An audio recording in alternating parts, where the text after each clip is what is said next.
次は仰向けカエルストレッチのご紹介です。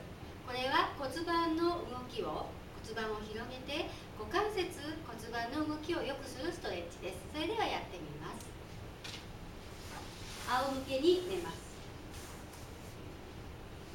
はい、カエルの足の動きのように片方ずつ、片足ずつ開いていきますね。布団に反らしながらじりじりじりじりじり、痛くない手前で止めます。1、2、3。はい、ゆっくりまた伸ばします。はい、反対の足をやってみますね。じりじりじ